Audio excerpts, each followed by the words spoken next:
Today I'm talking about this pen, the Asvine C2000 in the green Ebonite. I've reviewed the C2000 model before in the stabilized wood version, but Asvine got in touch and asked if I would like to check out this one, and I said absolutely, because I think it's a great pen model, and who doesn't love an Ebonite pen? So, please like and subscribe, hit the notifications button, all that kind of stuff.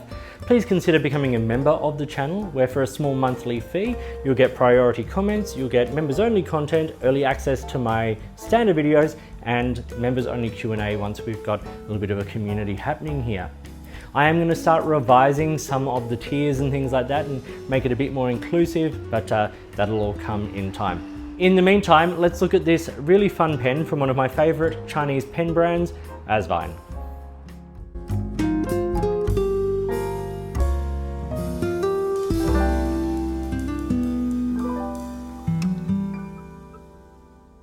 So this is the Asvine C2000 in green Ebonite. This is a beautiful pen. As I said, I have reviewed the C2000 model before in the sunset or stabilized wood version, but I was sent this beautiful pen to show you, and I think it's definitely worth looking at. Firstly, let's just take a second to look at this material. I'm not sure how well the camera will pick it up here, so if it doesn't pick it up super well, I'll overlay a photo over this, but you can see that green rippling through it. It's almost like a wood grain sort of look. It's absolutely lovely. Ebonite is a material that has been used in pen making for a long time, and a lot of the time it's used for like eyedropper pens. This one not so much because it's got metal components on the inside. We'll cover that a little bit later, but you know, companies from China, India, Japan have used Ebonite for a long time. So here we have the Ebonite version of the Asvine C2000. Starting at the top of the pen, it is a flat top, and that's one of the design features that people love or hate, depending on what you know. Flat top on one end, sort of domed on the other, conical on the other, I should say. The top, you can see once again the rippling of that material, which is rather lovely. Then it's straight onto this clip band. There was a relatively short, sort of short clip, which I covered, you know, in previous videos. It is very good. Gold colored furniture on this one, cylindrical cap which leads to Asvine in gold print there, and C2000 on the back. Little beveled step down onto the barrel, which continues and then tapers through that beautiful rippling once again to this conical end. It is a twist cap, and it comes off in about 1 3/4 turns. It does post, and it posts nicely, you know, securely and, you know, deeply, but it still makes a very, very long pen in my opinion. This pen is a big pen. It is more than comfortable in the hand unposted, but if you want to post it, you can. There's a little step down onto these gold colored metal threads, which are not rough, but you do feel a little step down just off the Ebonite there. And then there's sort of a nice chunky section with a gold end, and then the number 8 size steel Asvine nib. I have an extra fine here, and there's the feed. It is a it's a cartridge converter pen. It comes with the converter. And it's at a Chinese international size, 3.4 millimeters. This is the metal components I was talking about. So in here, there is metal there. So I don't know what kind of metal that is. I'm not an expert in that, but as a general rule, I don't eyedropper pens that have metal components. There is an O-ring at the top there. That is not to seal it. That is to make sure the barrel is secure when it's screwed down, and that does a lovely job. This is a very nice, secure, well-built, sort of sturdy, warm pen. And that Ebonite material, it's just lovely under the fingers as well. Like, Ebonite has a unique feeling. It doesn't feel plasticky. It doesn't feel like wood. It's unique to itself. It is a sort of a naturally derived product, and I think it looks absolutely lovely here. So that is the details of this pen. Nice big pen, interesting shape. I covered a lot of this in the previous review, which I will link down to below, but that is the parts and features here. I should say, I have this in an extra fine here. You can get it in extra fine, medium, or a 1.1 millimeter stub. Now, I have all those nib sizes across my Asvine pens with number 8 size nibs, and I will be making a video where I compare those nib sizes, so keep an eye out for that one. Super simple size comparison today. If you want more, once again, you can go and look at the previous review, just against the Lamy Safari here. So you see it is a big pen. Like, the Lamy Safari is a standard size pen. It's not a small pen. It's a standard size pen. This is a big pen. Uncapped, it's still a big pen alongside that Lamy Safari, and that number 8 size nib against a sort of a little Lamy nib there does look huge. As I said, the Asvine does post, but it posts quite long. Like a Lamy Safari, once again, good sized pen. In comparison to this, it looks practically small. So what are the specific dimensions of the Asvine C2000? Well, the Ebonite version here is what I'll sort of go over. It's 157 millimeters when it is capped. It's 140 when it's uncapped. And it's 183 when it's posted, so it is quite long. The middle of that section is about 12.5 millimeters, and the widest point on the cap is about 17.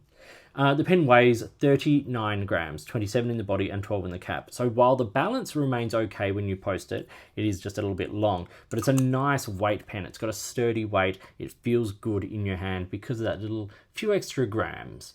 Let's do a writing sample here with the Asvine C2000 in green Ebonite. There are a couple of different Ebonite colors you can get. I think there's a blue and a brown version. I thought the green looked amazing. This has a number 8 steel extra fine nib, and I have to say, not the finest extra fine. Like, it's a broad extra fine. Yeah, it's good. The ink in this is Lamy Petrol.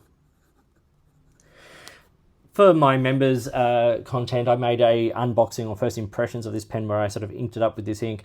I think it's a really lovely match. So if you are interested in seeing that sort of content, once again, feel free to join my membership.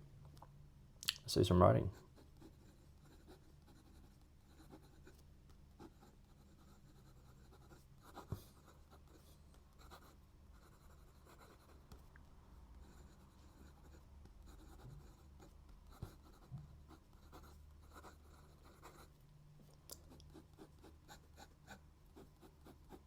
This is a lovely pen to write with. It really is. It's smooth. It's pretty wet. Reverse writing, remarkable. A little scratchy, but, you know, takes it from what I would consider to be almost a fine medium to what I would consider to be something closer to an actual extra fine. Flex, you can squeeze a tiny bit out. Like, it is actual flex, like you can see the tines actually opening, but these aren't designed for that. And you don't feel soft in the writing. You can just, if you're careful, you can just squeeze a little bit out. Let's do some quick writing.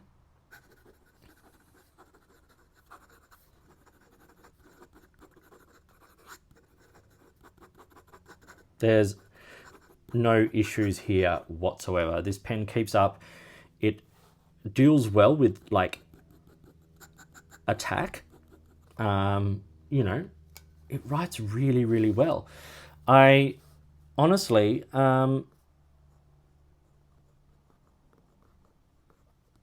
yeah, beautiful, smooth writer. Reliable, consistent, wet. These number 8 Asvine nibs, I tell you what, they are a bit of a game changer. They are remarkable, remarkable nibs, and on a pen that I think is actually quite a special pen. So let's talk business. When I jumped on a couple of websites today, this is a more expensive model, and it's a little bit expensive at the moment. It's retailing for around the 100 to 120 Australian dollar mark. So not your average sort of 40 to 60, 70-ish dollar Asvine. This is a more premium Asvine. Ebonite is always going to add a little bit of price. This is not a pen that can be injection molded. It has to be, like, turned on a lathe of some variety. Yes, they're machined. We're not talking about hand turned here, but they have to be turned. They have to be polished. There's work that goes into it. So they are a slightly more premium product. But I think you kind of get what you pay for here. 120 at the top of that price mark, which is what I saw it at. This is a pretty great pen. Like, number 8 size nib that writes absolutely beautifully. Interesting material, great look. I think this is okay. So let's talk about pros and cons here. So, cons, the branding, like the big Asvine there, the big C2000, like, it could be smaller, it could be more subtle. There are ways they could do that. It is a thing. the clip design is a thing. It's just a little bit too short in my opinion for a pen of this size. On a smaller pen, that length clip is great. On this pen, it's a little bit short. Couple of neutrals. Firstly, the price. It is more expensive than a lot of the other Asvine pens, and you can get the stabilized wood version for a little cheaper than this. The design with that rounded end and the flat end isn't for everyone. People love it or they hate it. Personally, I love it, so it's a win for me.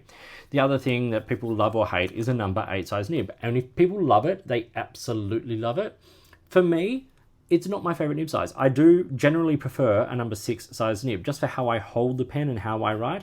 The number 6 just fits a little more ergonomically in my hand, and I'm sure there are other people who feel the same. But the big number 8 size nib does look great, and I can't complain about the performance.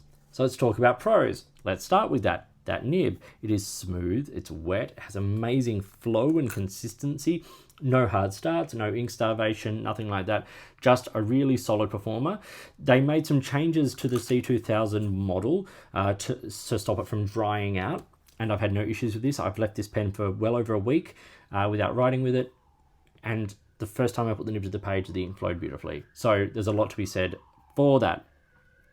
I think the gold trim on this green Ebonite pen body looks really good. I wouldn't want it in any other color, to be perfectly honest. I think silver on this would look a bit washed out. I think the threads are really lovely. They're smooth. There's no sort of crossing of them or anything like that. It's just very, very nice. But I think what's most impressive about this pen, and even with the stabilized wood version of this pen model, is the material. Like, this Ebonite is gorgeous. It feels lovely. It feels warm. It feels comforting or something. Like, I've really enjoyed journaling with this pen. Like, normally I journal with broader nibs, but as we saw in the writing sample, this isn't a super extra fine. And until it ran dry, I was journaling with my Pelikan M1000, which is another larger pen with a big, juicy, sort of fine nib on it. And this has been equally enjoyable. It's a pen less than 1/10 the price. It's a lovely, lovely writer. It's smooth, it's generous, it feels great in the hand, it looks nice, it's my color scheme. There's a lot to love about this pen model. So that was the Asvine C2000. Absolutely tons to love with that pen. I think it's beautiful. I think it writes absolutely astoundingly. All those number 8 Asvine nibs have. Please stay tuned for that number 8 size nib comparison video next month. In the meantime, enjoy your pens, enjoy writing, and I'll talk to you soon.